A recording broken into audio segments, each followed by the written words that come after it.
Today's topic about electric dipole, and another topic is electric field due to dipole, moment of force due to dipole, work done due to dipole, and potential energy due to the dipole. Okay. Our first topic is about electric dipole.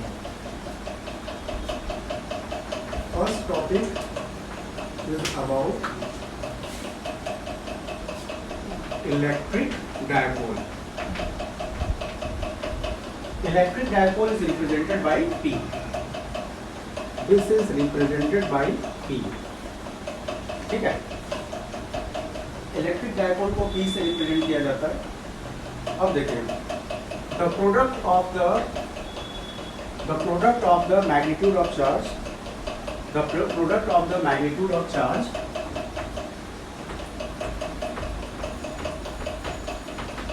the product of the magnitude of charge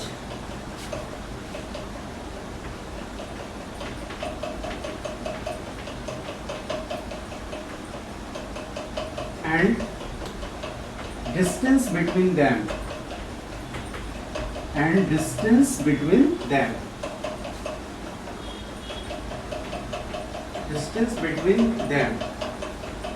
is called electric dipole.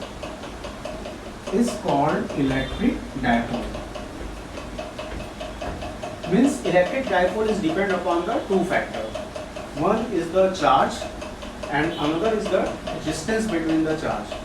We consider two charge of opposite nature. Suppose first charge is negative in nature and another charge is positive in nature. Both have the same magnitude but opposite in sign. Means if it is minus 1 coulomb, then it is plus 1 coulomb. If it is minus 2 coulomb, then it is plus 2 coulomb. Okay? And distance between the charges is considered as 2L. Distance between the charges is considered as a 2L. And this 2L length is very small because there is a force of attraction between negative and positive charge. That's the reason this length 2L is very small.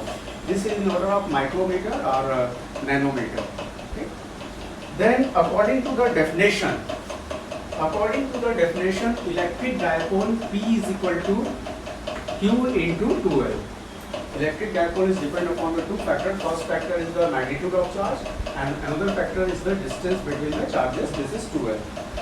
But यहाँ पे question उठता है कि यहाँ पे 2L क्यों ले रहे हैं, क्योंकि यहाँ पे हम D भी ले सकते हैं. 2L लेने पे एक आसानी आपको ये रहती है कि मीन्स आपको कैलकुलेशन करना बहुत ही आसान होता है. क्योंकि सपोज जैसे अगर किसी भी पॉइंट चार्ज का अगर हमें इलेक्ट्रिक फील्ड निकालना है तो हमेशा मिड पॉइंट से मेजर किया जाता है. तो इलेक्ट्रिक फील्ड को मिड पॉइंट से मेजर करेंगे तो ये डिस्टेंस इक्वली डिवाइड होगा L और L. इसलिए टोटल डिस्टेंस यहाँ पर 2L दिया जाता है. ठीक है, तो in this case we consider the length 2L and the magnitude of charge is Q. Now if we discuss about the unit of electric dipole, unit of electric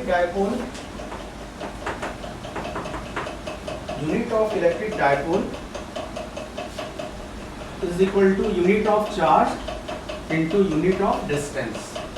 Unit of charge is coulomb and unit of distance is meter. Then unit of the electric dipole is coulomb into meter. Okay. Now we convert it into the fundamental units. We want to convert it into the fundamental units. So for fundamental units, we convert the coulomb into ampere into second. Coulomb is equal to ampere into second. Then we put this value there. When we put this value, then ampere into second into meter. Then another units of the electric dipole is ampere second into meter. If we want to convert into the dimensional formula, then dimensional formula of the electric dipole is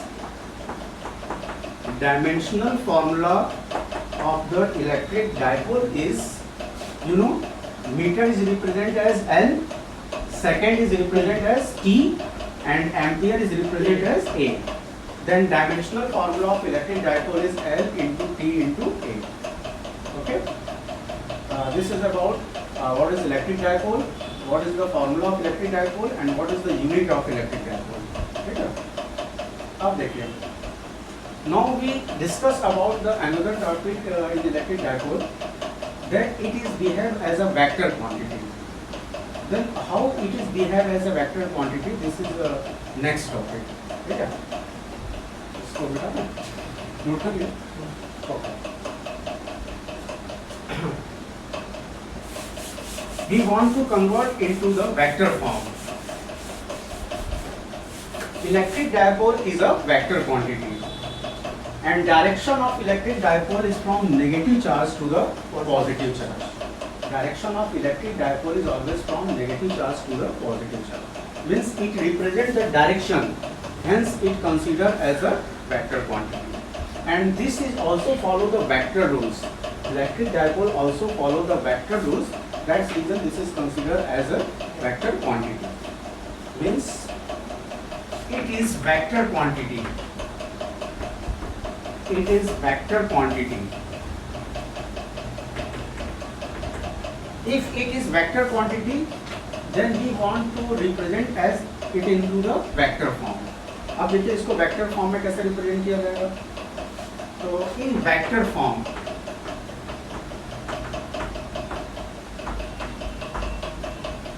in vector form, electric dipole P is equal to Q into 2L. Electric dipole P is equal to Q into 2L. Okay? This is the vector quantity, hence we represent the sign of vector. This is also vector quantity, then we also represent the sign of vector. This is called displacement vector. This is the displacement vector between the negative charge and positive charge.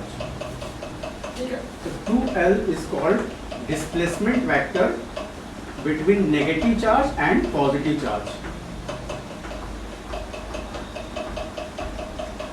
Displacement vector between negative charge and positive charge. Okay.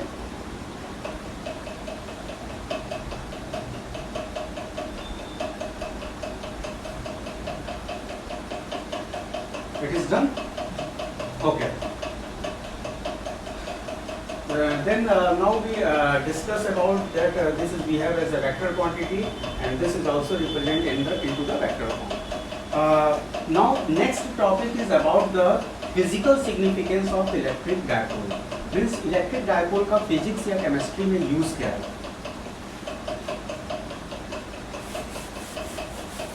Physical significance of the electric dipole.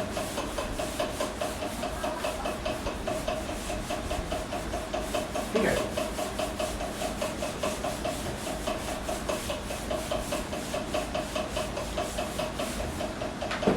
इसको check करेंगे.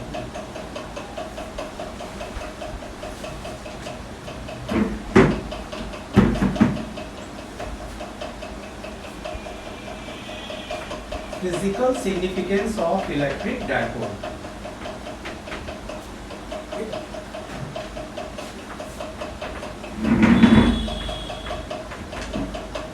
Physical significance of electric dipole. अब देखो physical significance का मतलब ये होता है कि what is the use of electric dipole in science. Why we are study about the electric dipole in physics and chemistry. तो देखो उसके पीछे एक सिंपल सा रीजन है, because electric dipole is measure the stability of molecule. By the help of electric dipole we measure the stability of molecule. Then you ask question how, ये कैसे possible है कि हम इलेक्ट्रिक डायपोल से stability को major कर सकते हैं. तो देखो ये you study same topic in also in the chemistry, in organic chemistry as well as inorganic chemistry. Then how we tell that this is measure the stability of molecule. Suppose we consider any molecule HCl. You study the structure of HCl in chemistry. आप लोगों ने chemistry में पढ़ा होगा कि hydrochloric acid. Hydrochloric acid में एक आपका हाइड्रोजन एटम है और एक आपका क्लोरीन एटम है. Hydrogen atom is electropositive and chlorine atom is electronegative. Okay. और इलेक्ट्रिक डायपोल के लिए यही सबसे इंपॉर्टेंट कंडीशन होता है कि एक बहुत ही स्ट्रॉन्ग पॉजिटिव होना चाहिए जबकि दूसरा बहुत ही स्ट्रॉन्ग नेगेटिव होना चाहिए. और डायपोल का डायरेक्शन क्या है, फ्रॉम नेगेटिव टू पॉजिटिव, कुछ इस तरह से। Okay, this positive charge attract the negative charge, then due to the attraction this bond length is very small. Due to the attraction of charges this bond length is very small. Bond length between the atom is very small. Bond length between the atom is very small due to the strong attraction of positive and negative charge. Okay, if bond length is very small then dipole, electric dipole is also very small. क्यों? अभी just हम लोगों ने formula discuss किया कि P is equal to होता है Q into 2L. P is equal to होता है Q into 2L. If 2L is very small, then value of P is also very small. Means electric dipole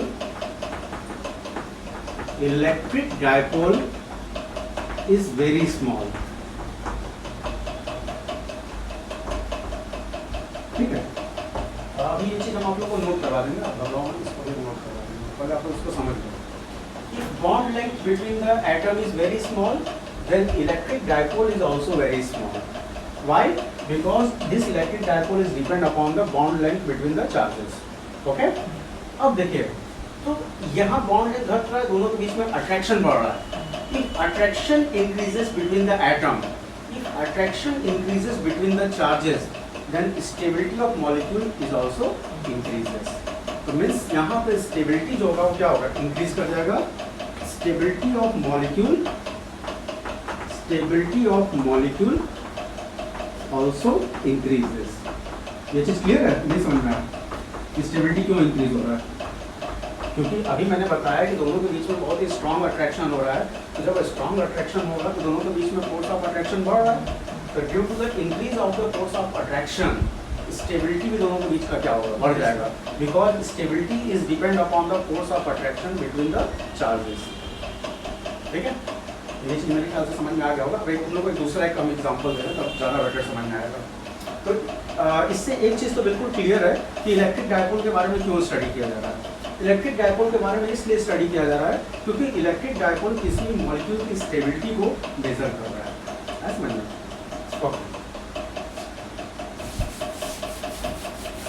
अब देखो,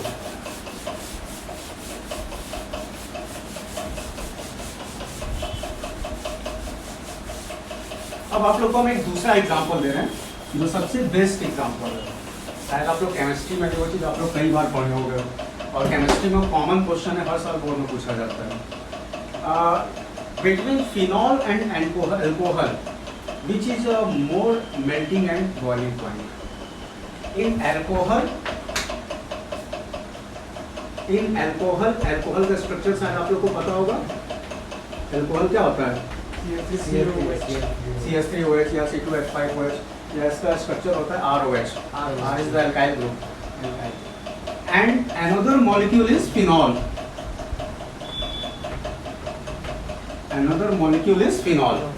phenol का example होता है C6H5OH. Okay, यही होता है. In alcohol and phenol which has high melting and boiling point. मेरा question है which has high melting and boiling point. अब आप ये मत सोचना कि हम केमिस्ट्री में क्यों पढ़ा रहे हैं, क्योंकि एक्चुअल में इसका थोड़ा सा एप्लीकेशन केमिस्ट्री में भी है इलेक्ट्रिक डायपोल का. इसलिए क्योंकि इलेक्ट्रिक डायपोल केमिस्ट्री और फिजिक्स दोनों में कोरिलेट करता है. Which has high melting and boiling point.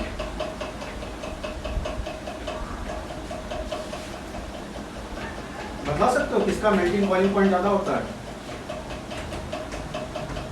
Alcohol और फिनॉल में किसका मेल्टिंग बॉइलिंग पॉइंट ज्यादा होता है?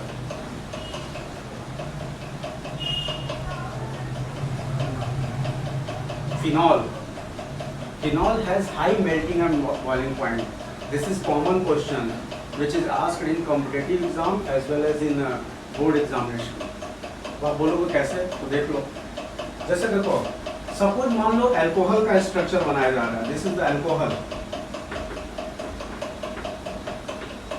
अल्कोहल आपका होता है ROH. R is the alkyl group. R को बोला जाता है एल्काइल ग्रुप. और दूसरा सपोज आपका है phenol.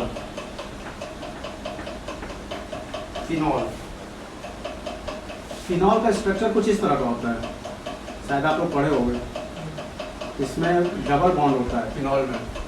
This is the benzene ring and this benzene ring is attached with OH group. तो फिनॉल और अल्कोहल में देखो बस यही फर्क है कि OH is attached with the alkyl group and in phenol OH is attached with the benzene ring.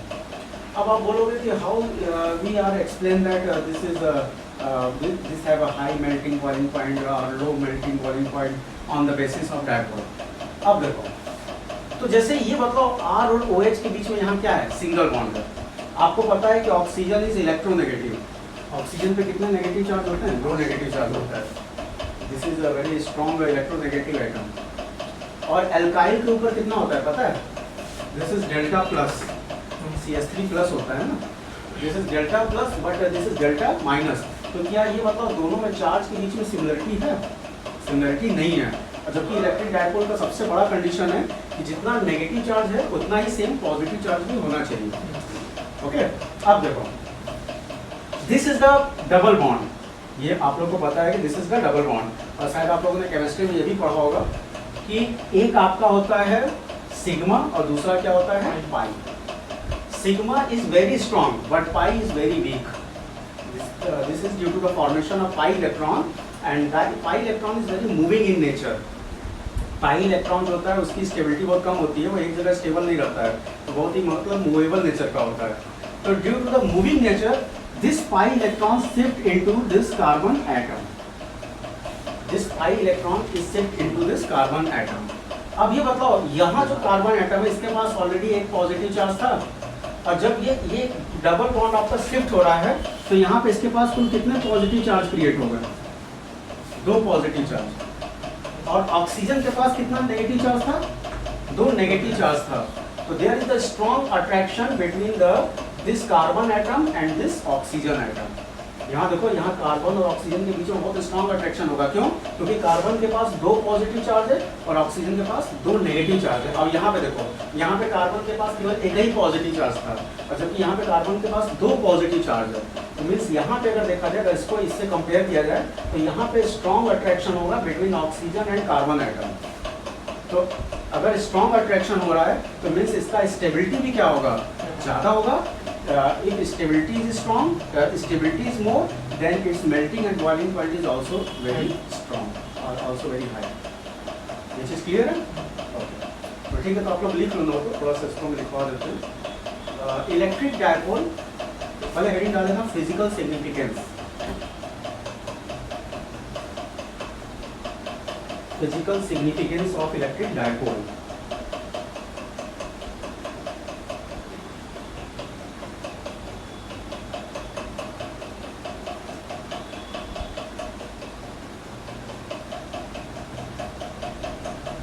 Physical significance of electric dipole. तो लिख लेना, electric dipole major the stability of molecule. Electric dipole major the stability of molecule.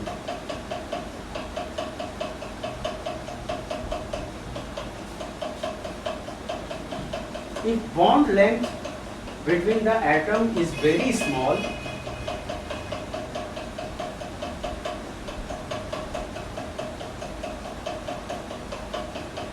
bond length between the atom is very small, then electric dipole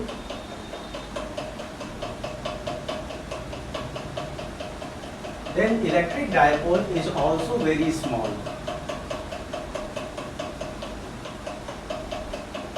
Then electric dipole is also very small. Okay? In this case,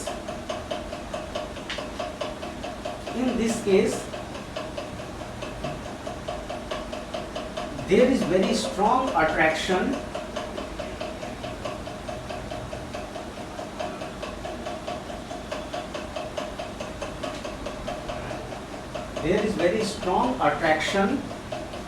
between the opposite charges.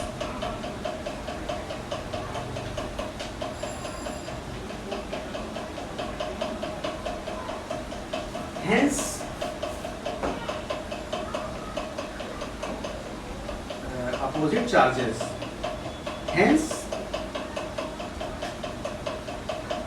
stability of molecule increases.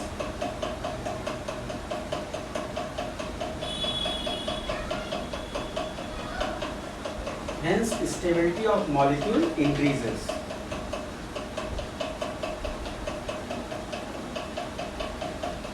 Stability of molecule increases.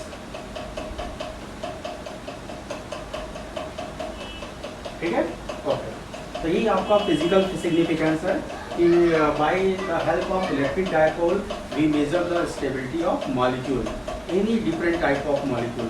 उनको exam में क्या करेगा, कभी कभी ऐसा भी होता है कि दो मॉलिक्यूल का स्ट्रक्चर दे देगा, अब पूछेगा कि बताइए किसकी स्टेबिलिटी ज़्यादा है, तो आप क्या करोगे, पहले दोनों का इलेक्ट्रिक डायपोल निकालोगे और जिसका इलेक्ट्रिक डायपोल कम होगा मीन्स उसका स्टेबिलिटी क्या है, ज़्यादा है, इसकी स्टेबिलिटी क्या है, ज़्यादा है। ऐसा नहीं? ओके, अब देखो, तो अब मेरा अगला टॉपिक है electric field due to electric dipole.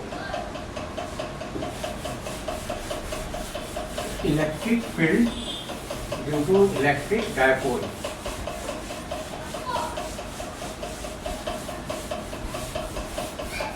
अगला टॉपिक है electric field due to electric dipole.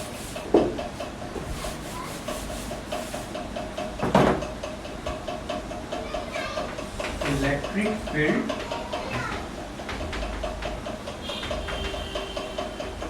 Due to electric dipole. ठीक है, तो इसमें सबसे पहला टॉपिक आता है इन एक्सियल पोजीशन। सबसे पहला टॉपिक इसमें आता है in axial position.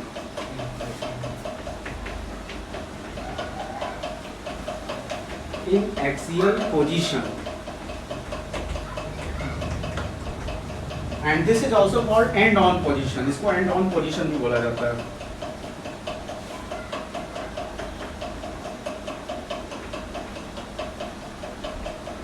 And on position, कभी कभी एग्जाम में क्या करता है कि नाम बदल के पूछ देता है कि derive the electric field due to electric dipole in end on position.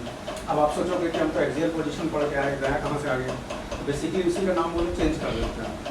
And this is most important, ये बोर्ड में कई बार आ चुका है।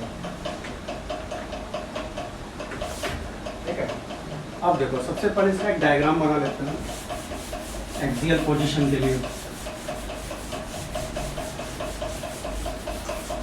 ठीक है, तो देखो इसका डायग्राम कैसा है। एक्सियल का मतलब समझ रहे हो? Axial, what is the meaning of axial position? We consider the point charge on the axis of electric dipole. If we consider the point charge in the axis of electric dipole, then it is called axial position. नाम से clear हो रहा है, axial मतलब कि dipole के axis पे लिया जा रहा है। अब देखो, first of all we draw the electric dipole. This is minus q and this is plus q, and distance between the charges is 2l. Distance between the charges is 2l. We consider another point charge on the same axis. Suppose this is the point charge q naught on the same axis. और मैंने आप लोग को starting में एक चीज बताया था कि किसी भी पॉइंट चार्ज का जो डिस्टेंस जो मेजर किया जाता है वो हमेशा डायपोल के सेंटर से किया जाता है।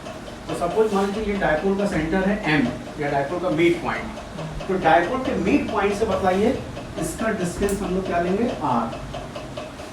The distance of the point charge from the mid point of dipole is R।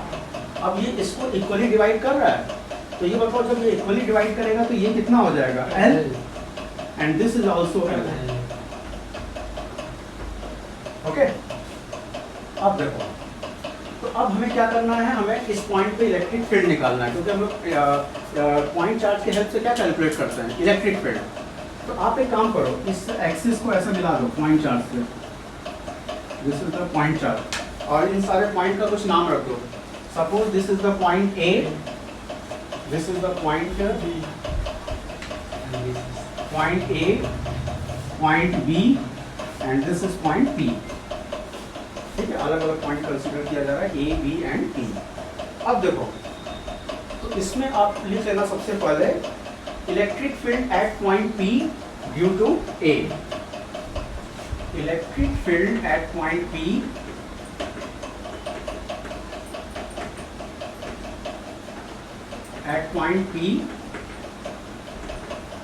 Due to A